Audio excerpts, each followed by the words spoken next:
യേശു വിളിക്കുന്നു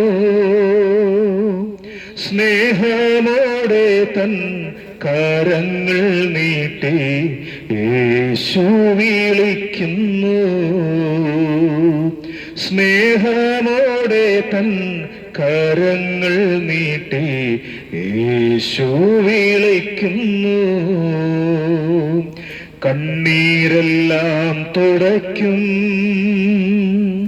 കൺമണി പോലെ കാക്കും. കണ്ണീരെല്ലാം തുടയ്ക്കും, കൺമണി പോലെ കാക്കും. കാർമേഘം പോലെ കഷ്ടങ്ങൾ വന്നാലും കനിവോടെ നിന്നെ കാത്തിടും താൻ. കാർമേഘം പോലെ കഷ്ടങ്ങൾ വന്നാലും കനിവോടെ നിന്നെ കാത്തിടും താൻ. യേശു വിളിക്കുന്നു, യേശു വിളിക്കുന്നു സ്നേഹമോടെ തൻ കരങ്ങൾ നീട്ടി. യേശു വിളിക്കുന്നു സ്നേഹമോടെ തൻ കരങ്ങൾ നീട്ടി. യേശു വിളിക്കുന്നു. മനക്ലേശം നീങ്ങിടുമ്പോ ബലം നിനക്കു നൽകും. മനക്ലേശം നേരിടുമ്പോ ബലം നിനക്കു നൽകും. അവൻ നിൻ വെളിച്ചം രക്ഷയുമാകയ താമസമെന്നെ നീ വന്നിടുക. അവൻ നിൻ വെളിച്ചം രക്ഷയുമാകയ താമസമെന്നിയെ വന്നിടുക. യേശു വിളിക്കുന്നു, യേശു വിളിക്കുന്നു സ്നേഹമോടെ തൻ കരങ്ങൾ നീട്ടി. യേശു വിളിക്കുന്നു സ്നേഹമോടെ തൻ കരങ്ങൾ നീട്ടി. യേശു വിളിക്കുന്നു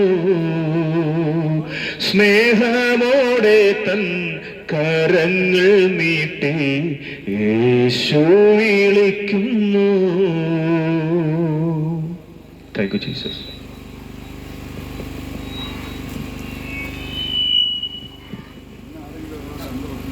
ദൈവത്തിന്റെ പരിശുദ്ധമേറിയ നാമം വാഴ്ത്തപ്പെടുമാറാകട്ടെ. ഈ നല്ല പ്രഭാതത്തിൽ ദൈവത്തിന്റെ വചനം കേൾക്കുവാനായിട്ട് ഒരുക്കപ്പെടുന്ന എല്ലാ പ്രിയപ്പെട്ടവരെ ഓർത്ത് ഞങ്ങൾ ദൈവത്തിന് സ്തോത്രം ചെയ്യുന്നു. ദേശത്തിന്റെ നടുവിൽ ലോകരക്ഷകനായ ക്രിസ്തുയേശുവിന്റെ നാമത്തെ ഉയർത്തുവാൻ തക്കവണ്ണം സ്വർഗത്തിലെ ദൈവം ഞങ്ങൾക്ക് ഒരുക്കിയ ഭാഗ്യകരമായ അനുഭവത്തിനായി ഞങ്ങൾ കർത്താവിനെ നന്ദി പറയുന്നു. ഈ പകലിൽ ഞങ്ങളെ ശ്രദ്ധിച്ചുകൊണ്ടിരിക്കുന്ന എല്ലാ പ്രിയപ്പെട്ടവരെയും കർത്താവ് ധാരാളമായി അനുഗ്രഹിക്കട്ടെ, സഹായിക്കട്ടെ എന്ന് ഞങ്ങൾ ആത്മാർത്ഥമായി പ്രാർത്ഥിച്ചുകൊള്ളുന്നു. പ്രിയ സഹോദരങ്ങളെ, നമ്മുടെ ജീവിതത്തിൽ ലഭ്യമായ ഈ അനുഗ്രഹീതമായ പ്രഭാതം നിശ്ചയമായിട്ട് ദൈവവചനത്തിന്റെ കേൾവിക്ക് വേണ്ടി ഒരുക്കപ്പെടുമെങ്കിൽ ഞങ്ങളുടെ കേൾവിക്കാരുടെ ജീവിതത്തിന്റെ എല്ലാ വ്യത്യസ്തമായ അനുഭവങ്ങളിലും കരം പിടിച്ച് നടത്തുവാൻ കഴിവുള്ള ഒരു സന്ദേശമാണ് നിങ്ങൾ കേൾക്കുവാൻ പോകുന്നത് എന്നുള്ളതിൽ യാതൊരു തർക്കവുമില്ലാത്ത കാര്യമാണ്. അതുകൊണ്ട് ഇന്ന് ഈ പ്രഭാത സമയം നിങ്ങളെ എല്ലാവരെയും കർത്താവിന്റെ നാമത്തിൽ ഞങ്ങൾ നിങ്ങളുടെ ശ്രദ്ധ ഒരിക്കൽ കൂടെ ആഹ്വാനം ചെയ്തുകൊണ്ട് അല്പമായിട്ടുള്ള സമയം തിരുവചന സത്യങ്ങളെ വിളിച്ചറിയിക്കുവാൻ കൊണ്ട് ഞങ്ങൾ കർത്താവിൽ ശരണപ്പെടുകയാണ്. നമുക്കറിയാം, നമ്മൾ വസിക്കുന്ന ഭൂമുഖത്ത് മനുഷ്യരെല്ലാം ഭയവും പലവിധമായ ആശങ്കകളുടെയും പലവിധമായ മാനസിക സംഘർഷങ്ങളുടെയും മധ്യത്തിൽ കൂടെ കടന്നു പോകുന്ന ഒരു കാലഘട്ടമാണ്. ലോകത്തിന് എന്ത് സംഭവിക്കും, ഈ സംസ്കാരത്തിന് എന്ത് സംഭവിക്കും, മനുഷ്യകുലത്തിന്റെ നിലനിൽപ്പിന് എന്ത് സംഭവിക്കും എന്നൊക്കെയുള്ള ആകുലതകൾ നിറഞ്ഞ ഒരു കാലഘട്ടത്തിലാണ് ഞാനും നിങ്ങളും കടന്നുപോയിക്കൊണ്ടിരിക്കുന്നത്. നമുക്കറിയാം, ശാസ്ത്രലോകം ഏറെ ഭയപ്പെടുന്ന ഒരു കാലഘട്ടം. മനുഷ്യന്റെ ആവാസ വ്യവസ്ഥകൾക്ക് അനുകൂലമല്ലാത്ത സാഹചര്യങ്ങൾ നിലകൊള്ളുന്ന സാഹചര്യത്തിലാണ് ഞാനും നിങ്ങളും ആയിരിക്കുന്നത് എന്ന് നമുക്ക് വ്യക്തമായിട്ട് അറിയാം. ഭൂമിയിൽ വളരെ അപ്രതീക്ഷിതമായിട്ടുള്ള സംഭവങ്ങൾ സംഭവിച്ചുകൊണ്ടിരിക്കുന്നു. ഭൂമിയുടെ നിലനിൽപ്പ് അപകടമായ നിലകളിൽ മുന്നോട്ട് പോകുന്നു. ഈ ഭൂമി വാസയോഗ്യമല്ലാതെ ആയിത്തീർന്നുകൊണ്ടിരിക്കുന്നു എന്ന് പ്രവചിക്കുന്ന ശാസ്ത്രലോകം. മനുഷ്യൻ ഭൂമിയെ ഉപേക്ഷിച്ചിട്ട് മറ്റ് ഗ്രഹങ്ങളിലേക്ക് പോയി പാർക്കുവാൻ തക്കവണ്ണം മനുഷ്യന്റെ ബുദ്ധിയുടെ എല്ലാ മണ്ഡലങ്ങളിലും അതിനുള്ള പ്രവർത്തനങ്ങൾ ആരംഭിച്ചു കഴിഞ്ഞിരിക്കുന്ന ഒരു കാലഘട്ടം. ശാസ്ത്രം പറയുന്ന ലോകം, ഈ ഭൂമി ഇവിടെ ഇനി മനുഷ്യന് വാസയോഗ്യമല്ലാതായി തീർന്നുകൊണ്ടിരിക്കുന്നു.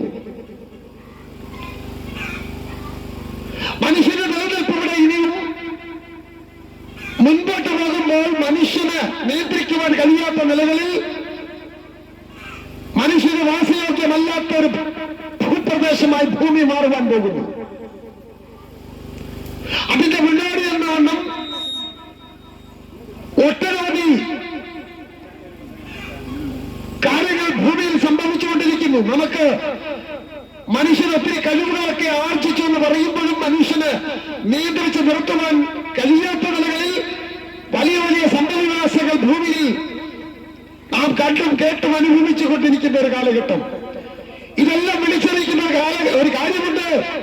മനുഷ്യന്റെ നിലനിൽപ്പ് അപകടത്തിൽ നിന്ന് അപകടത്തിലേക്ക് നീങ്ങിക്കൊണ്ടിരിക്കുന്നു. പ്രിയപ്പെട്ടവരെ,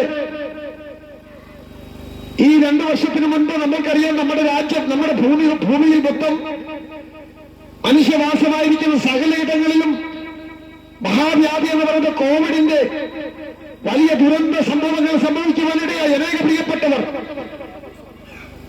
ലോകത്തിന്റെ പൊടുവരെ മാറ്റപ്പെട്ടു. നല്ലൊരു സമൂഹം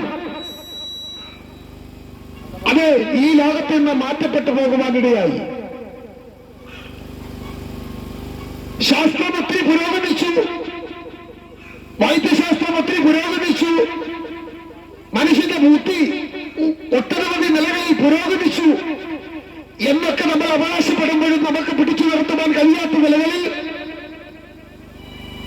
മനുഷ്യന് പലവിധ വിഷയങ്ങളും അഭിമുഖീകരിക്കേണ്ടി വരുന്നു. എന്താണ് ഇതിനൊക്കെ കാരണം?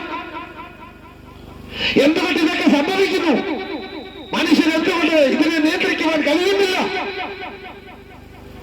ആദ്യത്തിൽ നമ്മൾ ചിന്തിക്കുമ്പോൾ ഭൂമിയിലെ മനുഷ്യന്റെ വാസം ഏറെക്കുറെ അസ്തമിക്കുവാൻ പോകുന്നുവെന്ന് ഏത് ബുദ്ധിയുള്ള മനുഷ്യർക്കും മനസ്സിലാക്കുവാൻ കഴിയും. പ്രിയപ്പെട്ടവരെ, മാരക രോഗങ്ങൾ ഈ കാലഘട്ടങ്ങളിൽ നമ്മൾ കേട്ടുകേൾവിയില്ലാത്ത നിലവാരത്തിലേക്ക് പലവിധ മാരക രോഗങ്ങൾ ഭൂമിയിൽ മനുഷ്യരുടെ ഇടയിൽ സംഭവിച്ചുകൊണ്ടിരിക്കുന്നു.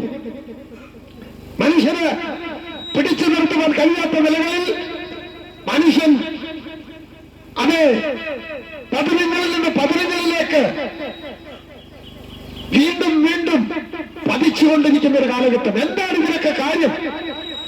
എന്തുകൊണ്ടാണ് ഭൂമിയിൽ ഇങ്ങനെ മനുഷ്യകുലത്തിൽ സംഭവിക്കുന്നത്? ആർക്കും ഉത്തരം പറയുവാൻ സാധ്യമല്ലാതിരിക്കുമ്പോൾ ഇതാ വിശുദ്ധ വേദപുസ്തകം മനുഷ്യരോട് വിളിച്ചറിയിക്കുന്നു. കർത്താവായ യേശുക്രിസ്തുവിന്റെ 2ാമത്തെ മടങ്ങി വരവിന് മുമ്പ് ഈ ഭൂമിയിൽ ഒട്ടനവധി വിഷയങ്ങൾ സംഭവിക്കും. വിശുദ്ധ വേദപുസ്തകം വളരെ തെളിവായി മനുഷ്യകുലത്തെ പ്രബോധിപ്പിക്കുന്നു. കർത്താവായ യേശുക്രിസ്തുവിന്റെ മടങ്ങി വരവിന് മുൻപ് ഈ ഭൂമുഖത്തെ മനുഷ്യരുടെ ഇടയിൽ ഒട്ടനവധി മനുഷ്യന് പിടിച്ചു നിർത്തുവാൻ കഴിയാത്ത നിലകളിലുള്ള സംഭവവികാസങ്ങൾ സംഭവിക്കും. അങ്ങനെയെങ്കിൽ പ്രിയപ്പെട്ടവരെ, ഈ വിശുദ്ധ തിരുവരുത്താകുന്ന ബൈബിളിന് മാത്രമേ അതിന് ഉത്തരം പറയുവാൻ കഴിയത്തുള്ളൂ. മനുഷ്യൻ ഈ ഭൂമി വിട്ട് ചന്ദ്രനിലോ അല്ല നക്ഷത്രങ്ങളിൽ എവിടെ പോയി പാർക്കുവാൻ ശ്രമിച്ചാലും പ്രിയപ്പെട്ടവരെ, ഒരുപക്ഷെ നമ്മൾ പറയും ശാസ്ത്രം വികസിച്ചത് കൊണ്ട് സാധ്യമാകുമെന്ന്. പക്ഷെ ബൈബിൾ പറയുന്നു സാധ്യമാകത്തില്ല. ബൈബിൾ അങ്ങനെ പറയുന്നുവെങ്കിൽ, വിശുദ്ധ വേദപുസ്തകം അങ്ങനെ പറയുന്നുവെങ്കിൽ, ഈ തിരുവചനം ദൈവത്തിന്റെ വചനമാകിയാൽ പ്രിയപ്പെട്ടവരെ, ദൈവവചനം പറയുന്നത് പോലെ തന്നെ സംഭവിക്കുമെന്നുള്ള കാര്യത്തിൽ ഞങ്ങൾക്ക് സംശയമില്ല. പ്രിയപ്പെട്ടവരെ, ദൈവത്തിന്റെ വചനം പറയുന്നു അന്ത്യകാലഘട്ടത്തിൽ ദുർഘട സമയങ്ങൾ വരും എന്നറിയണം. ഇന്ന് ഭൂതലത്തിൽ പാർക്കുന്ന മനുഷ്യ സമൂഹത്തിന് വേണ്ടി ഇതാ ദൈവത്തിന്റെ അരുളപ്പാടായി, ദൈവത്തിന്റെ വചനമായി ഇന്ത്യക്ക് 2000 വർഷങ്ങൾക്ക് മുൻപ് എഴുതപ്പെട്ട രേഖകളിൽ മനുഷ്യനെ പ്രബോധിപ്പിച്ചുകൊണ്ട് ദൈവത്തിന്റെ വചനം മനുഷ്യരോട് സംസാരിക്കുന്നു. കർത്താവായ യേശുക്രിസ്തുവിന്റെ മടങ്ങി വരവിന് മുമ്പ് ഈ ലോകത്തിൽ ഒട്ടനവധി സംഭവ വികാസങ്ങൾ സംഭവിക്കും. അപ്പോൾ ഓർത്തുകൊള്ളുക, കർത്താവായ യേശുക്രിസ്തു എന്ന വിശുദ്ധന്മാരെ ചേർക്കുവാൻ മടങ്ങി വരുന്ന കാലഘട്ടം സമൂഹമായിരിക്കുന്നു. അതുകൊണ്ട് വിശുദ്ധ വേദപുസ്തകം മനുഷ്യരെ പ്രബോധിപ്പിക്കുന്നു. മാനസാന്തരപ്പെട്ട സുവിശേഷമാകുന്ന ദൈവത്തിന്റെ വചനത്തിൽ വിശ്വസിച്ചുകൊണ്ട് ദൈവത്തോടുകൂടെ വസിക്കുവാൻ യോഗ്യമാം ദൈവത്തിന്റെ വചനപ്രകാരം ജീവിതത്തെ ക്രമപ്പെടുത്തി പാപവഴികളെ ഉപേക്ഷിച്ച് കർത്താവായ യേശുക്രിസ്തു ഒരുക്കുന്ന നിത്യരാജ്യത്തിലേക്ക് പോകുവാൻ ഇതാ ലോകത്തോട് ദൈവത്തിന്റെ വചനം പ്രബോധിപ്പിക്കുന്നു. എന്നെ കേൾക്കുന്ന, ഞങ്ങളെ ശ്രദ്ധിക്കുന്ന മാന്യ സഹോദരങ്ങളെ, ഞങ്ങളുടെ പ്രിയപ്പെട്ടവർ, കേൾവിക്കാരായ ഞങ്ങളുടെ സഹോദരങ്ങൾ, ഒട്ടനവധി പ്രിയപ്പെട്ടവർക്കും ഈ ബൈബിളുമായിട്ട് അല്പമെങ്കിലും അത് ബന്ധമുള്ളവരെന്ന് ഞങ്ങൾ മനസ്സിലാക്കുകയാണ്. ഇന്ന് പകൽക്കാലം ദൈവത്തിന്റെ വചനം പറയുന്നു, കാലം സമീപിച്ചിരിക്കുന്നു, ദൈവത്തിന്റെ വരവിന്റെ കാലം സമീപിച്ചിരിക്കുന്നു. അതുകൊണ്ട് മാനസാന്തരപ്പെടണം, പാപവഴികളെ ഉപേക്ഷിക്കണം, കർത്താവായ യേശുക്രിസ്തുവിന്റെ വിശുദ്ധന്മാരെ ചേർക്കുവാൻ ഇതാ രണ്ടാമതും ഭൂമിയിലേക്ക് വരുവാൻ പോകുന്നു. അതിന്റെ മുന്നോടിയായി ദൈവത്തിന്റെ വചനം മനുഷ്യനെ വിളിച്ചറിയിക്കുന്നു. ഈ ഭൂമിയിൽ മനുഷ്യരുടെ ഇടയിൽ ഒട്ടനവധി ദുർഘടമായ സമയങ്ങൾ കടന്നുവരും.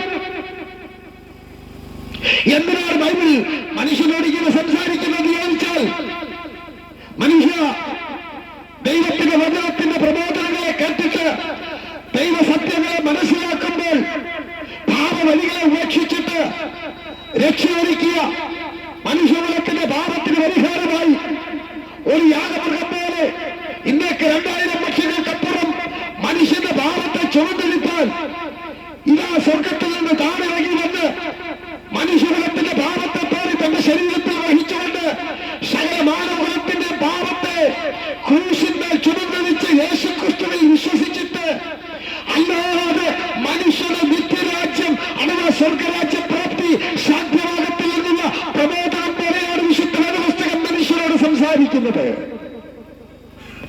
ഈ പകലിൽ ഞങ്ങളെ കേൾക്കുന്ന പ്രിയപ്പെട്ടവരെ, പല വെട്ടപ്പാടുകളുടെ ഇടയിലും ദൈവത്തിന്റെ വചനം ദേശത്തോട് വിളിച്ചറിയിക്കുവാൻ ദൈവം ഞങ്ങളെ നിയോഗിക്കുന്നതിന്റെ പിന്നിലും ദൈവത്തിന്റെ ഉദ്ദേശം മറ്റൊന്നുമല്ല. കർത്താവായ യേശുക്രിസ്തുവിന്റെ മടങ്ങി വരവിന്റെ കാലം ആസന്നമായിരിക്കുന്നു. ദേശാന്തരങ്ങളിൽ അത് ദൈവത്തിന്റെ അവതരമാകുന്ന തിരുവചനത്തിന്റെ സത്യങ്ങൾ തിരുവഴുത്ത സത്യങ്ങളായി അത് ദൈവത്തിന്റെ മാറ്റമില്ലാത്ത സുവിശേഷത്തിന്റെ അലകൾ അതാ രാജ്യത്തിന്റെ പല വിധങ്ങളിൽ പല ദേശങ്ങളിൽ മുഴങ്ങിക്കൊണ്ടിരിക്കുന്നു. ഈ കാലഘട്ടങ്ങളിൽ ഏറ്റവും അധികം വർദ്ധിച്ചുകൊണ്ടിരിക്കുന്നു. എന്താ കാര്യമെന്ന് ചോദിച്ചാൽ, കർത്താവിന്റെ മടങ്ങി വരവിന്റെ കാലം ആസന്നമായിരിക്കുന്നു. പ്രിയപ്പെട്ടവരെ, കർത്താവ് യേശു എന്തിനു വേണ്ടിയാണ് പ്രിയപ്പെട്ടവരെ ഇനി മടങ്ങി വരുവാൻ പോകുന്നത്? ദുർഘടമായ സമയങ്ങൾ എന്തുകൊണ്ട് ഭൂമിയിൽ സംഭവിക്കുവാൻ പോകുന്നു? കർത്താവായ യേശുക്രിസ്തുവിന്റെ മടങ്ങി വരവിന് മുമ്പ് ദുർഘട സമയങ്ങൾ വരും. അതിൽ പല കാര്യങ്ങളും ഇവിടെ പരാമർശിക്കുന്നുണ്ടെന്നാൽ വിസ്താര ഭയത്താൽ ഞാനതൊന്നും പരാമർശിക്കുവാൻ ആഗ്രഹിക്കുന്നില്ല. എന്റെ മാന്യ ശ്രോതാക്കളെല്ലാം ലോകത്തിൽ പാർക്കുന്നവരും ലോകത്തിലെ സംഭവങ്ങളെ വിലയിരുത്തിക്കൊണ്ട് തിരുവചന സത്യങ്ങളെ ശോധന ചെയ്യുന്നവരുമാണെന്ന് ഞാൻ വാസ്തവമായിട്ട് മനസ്സിലാക്കുകയാണ്. എന്നെ കേൾക്കുന്ന പ്രിയ സഹോദരങ്ങളെ, എന്തിനാണ് ഈ കർത്താവായ യേശു ക്രിസ്തു രണ്ടാമതും ഭൂമിയിലേക്ക് വരുവാൻ പോകുന്നത്? വിശുദ്ധ വേദപുസ്തകം പറയുന്നു, ഇന്നേക്ക് 2000 വർഷങ്ങൾക്ക് മുമ്പ് അതേ സ്വർഗത്തിലെ സകല മഹിമകളെ ഉപേക്ഷിച്ചിട്ട് താഴലോകത്തിലേക്ക് കർത്താവായ യേശു ക്രിസ്തു ഇറങ്ങി വന്ന് ഒരു മനുഷ്യ സ്ത്രീയുടെ ഉദരത്തിൽ മനുഷ്യനായി വെളിപ്പെട്ടുകൊണ്ട് അതേ 33 വയസ്സ് വരെ ഈ ലോകത്തിൽ പാർത്തു. അനന്തരം മനുഷ്യകുലത്തിന്റെ പാപത്തിന്റെ പരിഹാരത്തിന് വേണ്ടി മനുഷ്യന് ചെയ്തെടുക്കുവാൻ കഴിയാത്ത അതേ പാപ പരിഹാരത്തിന് വേണ്ടി ഒരു യാഗമൃഗം പോലെ തന്റെ ജീവനെ അതേ പാപത്തിന്റെ ശിക്ഷയാകുന്ന മരണം ഏറ്റെടുത്തുകൊണ്ട് കാൽവരി കുരിശിൽ എനിക്ക് നിനക്കൊന്നു വേണ്ടി യാഗമാക്കപ്പെട്ട ചരിത്രം വിശുദ്ധ പുസ്തകം ബൈബിൾ മനുഷ്യനോട് പല പ്രാവശ്യം ആവർത്തിച്ച് വിളിച്ചു പറയുമ്പോൾ, ഇന്ന് പകൽ ഞങ്ങളെ കേൾക്കുന്ന പ്രിയപ്പെട്ടവരെ, ഇനി കർത്താവായ യേശു ക്രിസ്തു അന്ന് കാൽവരിയിൽ യാഗമാക്കപ്പെട്ടുകൊണ്ട് മരിച്ചടക്കപ്പെട്ട് അതാ 3-ാം നാൾ കല്ലറകളെ ഭേദിച്ചുകൊണ്ട് കർത്താവായ യേശു സ്വർഗത്തിലേക്ക് കയറി പോകുമ്പോൾ ഇങ്ങനെ പറഞ്ഞു, ഞാൻ പോകുന്നതോടെ താമസമില്ല, ഞാനിതാ ഇനിയും മടങ്ങി വരുമെന്ന് പറഞ്ഞ കർത്താവായ യേശു ക്രിസ്തു വേഗം വരുന്ന സമയം ആസന്നമായിരിക്കുന്നു. പ്രിയപ്പെട്ടവരെ, കർത്താവായ യേശു ക്രിസ്തു ഒന്നാമത് ഈ ഭൂമിയിലേക്ക് ദൈവത്തിന്റെ സകല മഹിമകളെയും വെടിഞ്ഞിട്ട് വന്നത് പാപിയായ മനുഷ്യനെ വീണ്ടെടുക്കുവാനും രക്ഷിക്കുവാനും അവന്റെ യാഗവെള്ളത്തിൽ ദൈവം ഒരുക്കുന്ന യാഗവെള്ളത്തിൽ കൂടെ മനുഷ്യന്റെ പാപക്ഷമയ്ക്കും വേണ്ടി വന്നുവെങ്കിൽ ഇനി കർത്താവായ യേശു ക്രിസ്തു മടങ്ങി വരുന്നത് എല്ലാവരെയും ചേർത്തുകൊണ്ട് പോകുവാനല്ല, താൻ ഒരുക്കിയ ജീവന്റെ വഴിയിലേക്ക് വിശ്വസിച്ച് മാനസാന്തരപ്പെട്ട് പാപവഴികളെ ഉപേക്ഷിച്ച് ദൈവത്തിന് വേണ്ടി അത് വിശുദ്ധിയോട് ജീവിക്കുന്ന പ്രിയപ്പെട്ടവരെ ചേർക്കുവാൻ വേണ്ടിയാണ് ഇനി രണ്ടാമതും കർത്താവായ യേശു ക്രിസ്തു മടങ്ങി വരുവാൻ പോകുന്നത്. ഈ സുവിശേഷ സത്യങ്ങൾ ദേശത്തിന്റെ പല കോണുകളിൽ ഉയർന്നുകൊണ്ടിരിക്കുന്നതിന്റെ ഒരു സാക്ഷ്യമെന്തെന്ന് ചോദിച്ചാൽ കർത്താവ് അതാ വരുവാൻ കാലമായിരിക്കുന്നു. പ്രിയപ്പെട്ടവരെ, എന്നെ കേൾക്കുന്ന മാന്യ സഹോദരങ്ങളെ, ഇനിയും താമസമില്ല, കർത്താവായ യേശു ക്രിസ്തു മണ്ഡലിൽ അതേ ദൈവത്തിന്റെ ദാസന്മാരെ, ദൈവത്തിന്റെ വൃദ്ധന്മാരെ, ദൈവത്തിന്റെ അതേ കാൽവരി വെള്ളത്തിൽ വിശ്വസിച്ച് അവന്റെ കാൽവരി വെള്ളത്തിൽ അതേ വിശ്വസിച്ചുകൊണ്ട് വിശുദ്ധിയോട് ജീവിക്കുന്ന പ്രിയപ്പെട്ടവരെ ചേർക്കുവാൻ കർത്താവായ യേശു ക്രിസ്തു മടങ്ങി വരുവാൻ പോകുന്നു. അന്ത്യകാലഘട്ടം അടുത്തിരിക്കുന്നത് കൊണ്ട് വിശുദ്ധ വചനം പറയുന്നു, മാനസാന്തരപ്പെട്ട് കർത്താവായ യേശു ക്രിസ്തുവിൽ വിശ്വസിച്ചു കൊള്ളുക. എന്നെ കേൾക്കുന്ന പ്രിയ സഹോദരങ്ങളെ, ഇനിയും താമസമില്ലേ, ഇതാ ലോകത്തിന്റെ സംഭവങ്ങൾ സകലതും വിളിച്ചു പറയുന്നു. ഇവിടെ മനുഷ്യന് നിയന്ത്രിക്കുവാൻ കഴിയാത്ത നിലകളിൽ മനുഷ്യ സമൂഹത്തിന്റെ നടുവിൽ പല സംഭവവികാസങ്ങളും ഉയരുമ്പോൾ ഓർത്തുകൊള്ളുക, മനുഷ്യനെ കൊണ്ട് സാധ്യമല്ല. കാരണം ദൈവത്തിന്റെ പ്രവചനത്തിന്റെ നിവർത്തിയായി ദൈവത്തിന്റെ വചനം പോലെ ലോകത്തിലെ സംഭവങ്ങൾ മാറി മറിഞ്ഞുകൊണ്ടിരിക്കുമ്പോൾ പ്രിയ സഹോദരങ്ങളെ, ഉണർന്നിരുന്നുകൊണ്ട് ഉറക്കത്തിൽ നിന്ന് എഴുന്നേറ്റ് കർത്താവായ യേശു ക്രിസ്തു ഒരുക്കിയ അതേ സുവിശേഷത്തിന്റെ സത്യത്തിൽ വിശ്വസിച്ച് കർത്താവായ യേശു ക്രിസ്തുവിനോട് കൂടെ വാസം ചെയ്യുവാൻ നിങ്ങളെ ദൈവത്തിന്റെ വചനം പ്രബോധിപ്പിക്കുകയാണ്. ഇന്ന് പകൽ ഞങ്ങളെ കേൾക്കുന്ന പ്രിയ സഹോദരങ്ങളെ, ഈ ബദ്ധപ്പാടുകളുടെ എല്ലാം അത് ആകത്തുക മറ്റൊന്നുമല്ല, സുവിശേഷം വിശ്വസിക്കുവാനും കർത്താവായ യേശു ക്രിസ്തു മാനവകുലത്തിന്റെ പാപത്തിന്റെ രക്ഷയ്ക്ക് വേണ്ടി ഒരുക്കിയ ജീവന്റെ വഴി. അതെ, കർത്താവായ യേശു പറഞ്ഞു, ഞാൻ തന്നെ വഴിയും സത്യവും ജീവനുമാകുന്നു, എന്നിൽ കൂടെ അല്ലാതെ ആർക്കും നിത്യരാജ്യപ്രവേശനം സാധ്യമല്ല, അഥവാ സ്വർഗരാജ്യപ്രാപ്തി സാധ്യമല്ല, അഥവാ മോക്ഷപ്രാപ്തി സാധ്യമല്ല. അമോക്ഷപ്രാപ്തി ഒരുക്കുവാൻ ഈ ലോകത്തിൽ താണിറങ്ങി വന്ന ഏക ദൈവം അതേ കർത്താവായ യേശു ക്രിസ്തു മാത്രമാണെന്ന് വിശുദ്ധ വേദപുസ്തകം അടിവരയിട്ട് പറയുമ്പോൾ ഇന്ന് പകൽക്കാലം ഞങ്ങൾക്ക് പറയുവാൻ ഏറെ സന്തോഷമുണ്ട്. കർത്താവായ യേശു ക്രിസ്തുവിൽ കൂടെ അല്ലാതെ ആർക്കും സ്വർഗരാജ്യപ്രാപ്തി സാധ്യമല്ല. പ്രിയപ്പെട്ടവരെ, അതുകൊണ്ട് ഞങ്ങളെ കേൾക്കുന്ന പ്രിയ സഹോദരങ്ങളെ, ഇന്ന് പകൽക്കാലം പല അതിർവരമ്പുകൾ വെച്ചുകൊണ്ട് കർത്താവായ യേശു ക്രിസ്തു മനുഷ്യകുലത്തിന്റെ പാപത്തിന് പരിഹാരമായി ഒരുക്കപ്പെട്ട വഴിയിൽ ശങ്കിച്ചുകൊണ്ട് നിൽക്കുന്ന പ്രിയപ്പെട്ടവരോട് ഞങ്ങൾക്ക് പറയുവാൻ ഒറ്റ കാരണമേ ഉള്ളൂ. ദൈവം ഒരുക്കിയിരിക്കുന്ന നിത്യമായ രക്ഷ, നിത്യമായ സായുജ്യം, നിത്യമായ മോക്ഷപ്രാപ്തി, നിത്യമായ സ്വർഗരാജ്യത്തിന്റെ അതേ അനുഭവങ്ങളെ നിങ്ങളുടെ മുൻവിധികളിട്ട് തടസ്സപ്പെടുത്തിക്കൊണ്ട് ഒച്ചമാക്കി കളയല്ലേ എന്ന് ഞങ്ങൾക്ക് നിങ്ങളോട് പ്രബോധിപ്പിക്കുവാനുണ്ട്.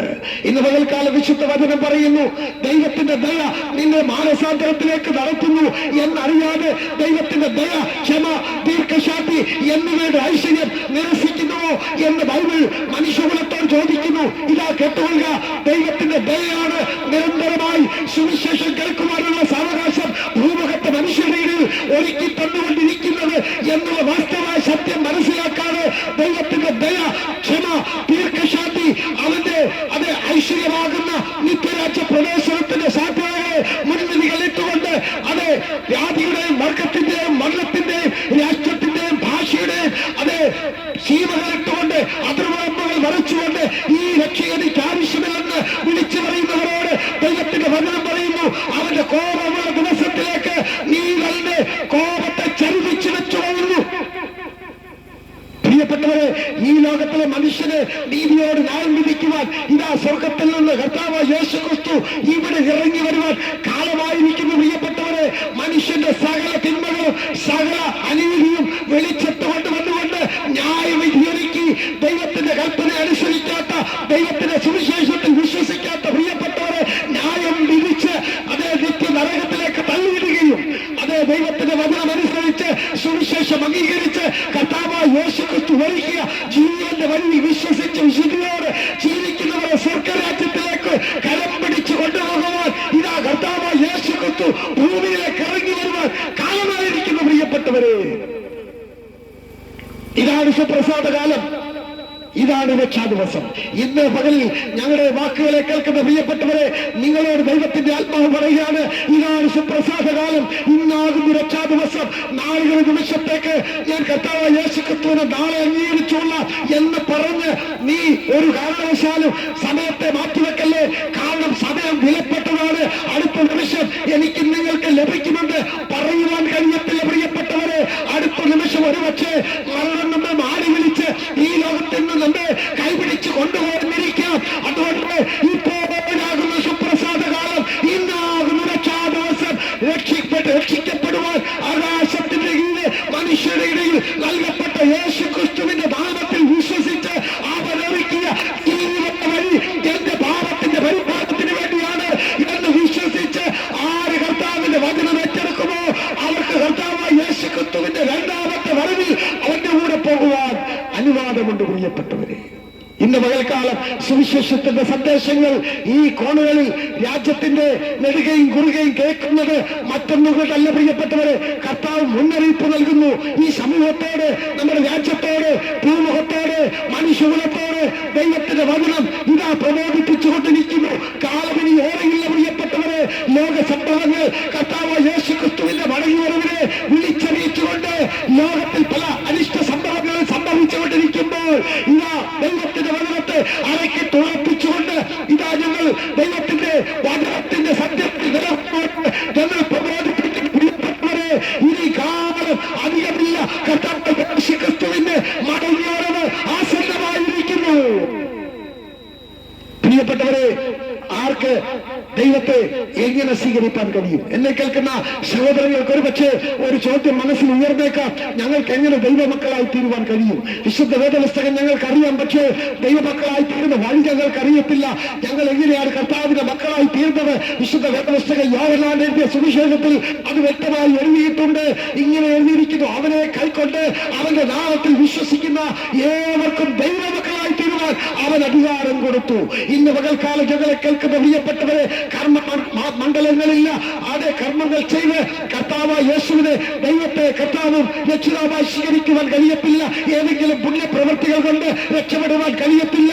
ഏതെങ്കിലും സാമൂഹ്യമായ വിവർത്തനങ്ങൾ കൊണ്ട് മനുഷ്യന് രക്ഷപ്പെടുവാൻ കഴിയത്തില്ല. മനുഷ്യന് ദൈവമകളായി തീരുവാൻ ഒരേ ഒരു വഴിയേ ഉള്ളൂ. കർത്താവ് യേശുക്രിസ്തുവിൽ നിന്റെ കർത്തൃത്വത്തെ ഏൽപ്പിച്ചു കൊടുക്കണം. നിന്റെ ജീവിതത്തിന്റെ എല്ലാ മേഖലകളും കർത്താവ് അങ്ങ് വന്ന് അങ്ങനെ ദൈവമായി ഭരിക്കണത് അത് ഞാൻ ഏൽപ്പിച്ചു വരുന്നുവെന്ന് ആര് ഏറ്റെടുക്കുന്ന അനുഭവം ഉണ്ടാകുമോ അവർക്ക് ദൈവമേതരായിരിക്കുവാൻ ദൈവത്തിന്റെ വചനം അധികാരം തരുന്നു. ദൈവത്തിന്റെ വചനം പറയുന്നു, അവനെ കൈക്കൊണ്ട് അവന്റെ നാമത്തിൽ വിശ്വസിക്കുന്ന ഏവർക്കും ദൈവമക്കളായി തീരുവാൻ അധികാരം കൊടുത്തു. ഇന്ന് പകൽക്കാലം ഇനിയും കാലം അറ്റമില്ല. പ്രിയപ്പെട്ടവരെ, അമാന്തിക്കല്ലേ, സമയം ഇനി വൈകിപ്പിക്കല്ലേ. ദേശത്ത് കേൾക്കുന്ന ദൈവവചനത്തിന്റെ സത്യങ്ങളെ മനസ്സിലാക്കിയിട്ട് ആ കർത്താവ് യേശുക്രിസ്തുവിനോടുകൂടെ ചേരുവാൻ, അത് സ്നാനമേറ്റ് വിശ്വസിച്ച് കർത്താവിന്റെ കൃപകളെ അനുസരിച്ച് അത് കർത്താവിന്റെ വരവിങ്കൽ എടുക്കപ്പെടുവാൻ ഈ ദേശവാസികളെ ഞങ്ങൾ ഒരിക്കൽ കൂടെ പ്രബോധിപ്പിച്ചുകൊണ്ട് ഒരു വാക്ക് പ്രാർത്ഥിച്ച് ഞങ്ങൾ നിർത്തുന്നു. ഞങ്ങളുടെ പരിശുദ്ധ ദൈവമേ, നല്ല കർത്താവ്, നല്ല സമയത്തിനായി സ്തോത്രം. പ്രഭാതത്തിൽ ദൈവത്തിന്റെ വചനം കേട്ട പ്രിയപ്പെട്ടവരുടെ ഉള്ളിൽ പരിശുദ്ധാത്മാവിന്റെ പ്രവൃത്തി വെളിപ്പെട്ടുകൊണ്ട്